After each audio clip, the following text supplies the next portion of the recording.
السلام عليكم ورحمة الله وبركاته. نحمده ونصلي على رسوله الكريم. أما بعد، فأعوذ بالله من الشيطان الرجيم. بسم الله الرحمن الرحيم. سبحان ربك رب العزة عما يصفون وسلام على المرسلين والحمد لله رب العالمين. اللهم صل على محمد النبي الأمي وعلى آله وسلم تسليما. உலகத்திலுள்ள அத்தனை புகழையும் அல்லாஹ் ஒருவனுக்கே போய் சேரட்டும். ஏனென்றால் அல்லாஹு தபாரக் வ தஆலா நமக்காக நாம் கஷ்டம் என்று வரும் பொழுது கூட நமக்காக எத்தனையோ அமல்களையும் எத்தனையோ வழிகளையும் நமக்காக ஏற்பாடு செய்து கொடுத்துள்ளார். இப்படி நாம் கேட்காமலே அல்லாஹு தபாரக் வ தஆலா நம்முடைய நலனிற்காக, நம்முடைய பலனிற்காக, நம்முடைய சந்தோஷத்திற்காக, நம்முடைய வாழ்க்கைக்காக, நம்முடைய நிம்மதிக்காக, நமக்காக அல்லாஹு தபாரக் வ தஆலா இப்படிப்பட்ட அமல்களை கொடுத்த அல்லாஹ்விற்கே உலகத்திலுள்ள அத்தனை புகழையும் போய் சேரட்டும்.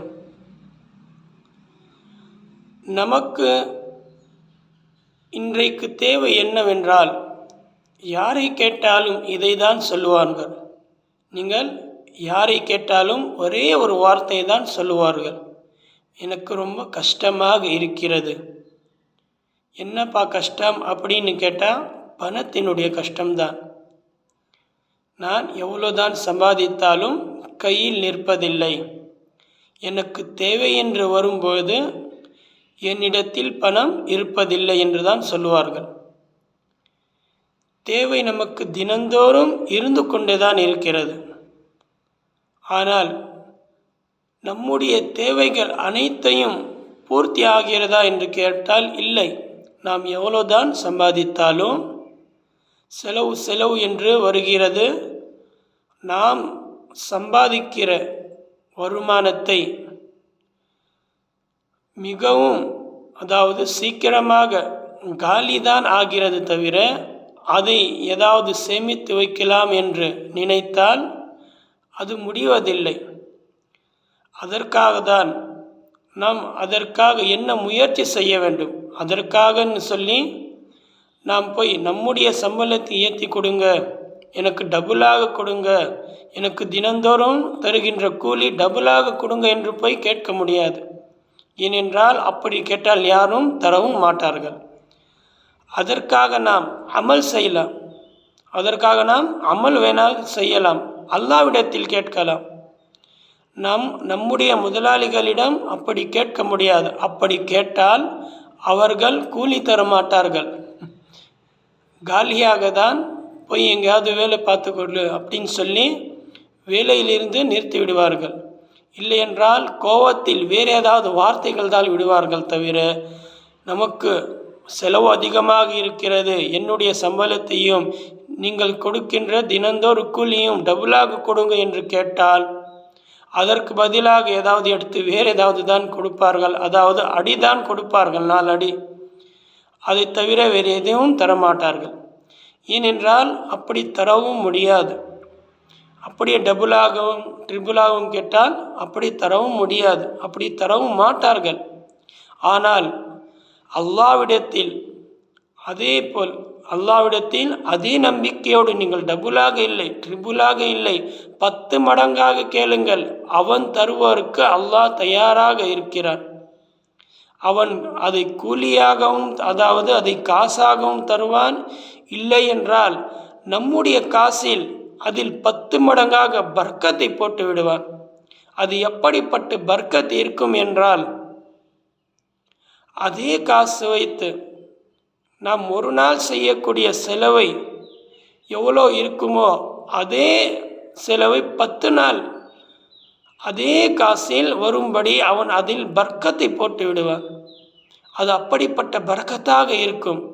அது 10 நாட்களில் நமக்கு ஏதாவது தேவைப்பட்டால், இல்லை அவன் பர்க்கத்தை போட்டால் அதே நமக்கு மாதம் முழுவதும் கூட வந்துவிடும்.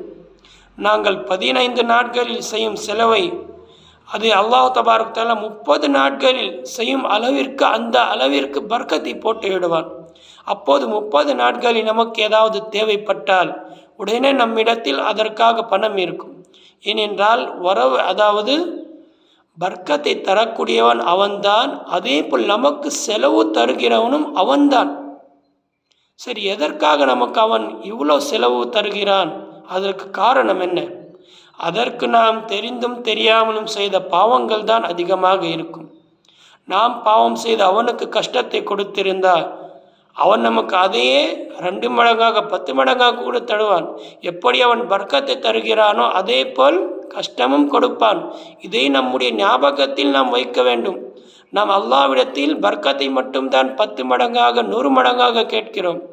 யாராவது பாவத்தை கேட்கிறோமா? இல்லை. ஆனால் அதற்காக தண்டனை நாம் அனுபவித்ததான் ஆக வேண்டும். அதற்காக தான் பாவத்திலிருந்து விலகி இருங்கள் என்று நபி ஸல்லல்லாஹு அலைஹி வஸல்லம் கூறுகிறார். சரி, நம்முடைய வாழ்வில் பர்க்கத் வருவதற்கு நமக்கு தேவை என்று படும்பொழுது நம்முடைய ஜோப்பிலோ பர்சிலோ பணம் இருப்பதற்கு, அதில் நம்முடைய தேவைகள் அனைத்தையும் செய்வதற்கு நாம் அதற்காக என்ன அமல் செய்ய வேண்டும்? ஒரு சஹாபி நபி ஸல்லல்லாஹு அலைஹி வஸல்லம் அவர்களிடம் கேட்கிறார், யா ரசூல் அல்லாஹ், எனக்கு மிகவும் கஷ்டமாக இருக்கிறது, உணவு நெருக்கடியும் இருக்கிறது, எனக்கு ஏதாவது வசீஃபாவை சொல்லுங்கள். அப்போது நபி ஸல்லல்லாஹு அலைஹி வஸல்லம் கூறுகிறார், மிகவும் எளிதான வழி. என்ன வழி என்றால், நீங்கள் எப்போதும் வஸூவிலே இருங்கள். சுபஹான் அல்லாஹ். நாங்கள் எப்போதும் வஸூவிலே இருந்தால் அல்லாஹு தபாரக் தஆலா அந்த வஸூவினுடைய பரக்கத்தினால் நமக்கு வரக்கூடிய அந்த கஷ்டத்தையும் தூரமாக ஆக்குவான். நமக்கு வரக்கூடிய எல்லா ஆபத்துகளிலிருந்தும் நமக்கு பாதுகாப்பும் வைப்பான். அல்லாஹு தபாரக் தஆலா நமக்கு செலவு என்று வரும்போது நமக்கு நம்மிடத்தில் பணம் இருப்பதற்கு அதற்காக உதவியும் செய்வான். அதற்காக நாம் முடிந்த அளவிற்கு நாம் வஸூவிலே இருப்பதற்கு நாம் முயற்சிகள் செய்ய வேண்டும். முயற்சி செய்யலாமா? இன்ஷா அல்லாஹ். அல்லாஹு தபாரக் தஆலா என்னையும் தங்களுக்கும் எப்போதும் முடிந்த அளவிற்கு வஸூவிலே இருப்பதற்கு அல்லாஹு தபாரக் தஆலா நம் அனைவருக்கும் தௌஃபீக் செய்வானாக. ஆமீன். வ ஆகிரு தஅவானா அனில் ஹம்துலில்லாஹி ரப்பில் ஆலமீன். அஸ்ஸலாமு அலைக்கும் வ ரஹ்மத்துல்லாஹி வ பரகாத்துஹு.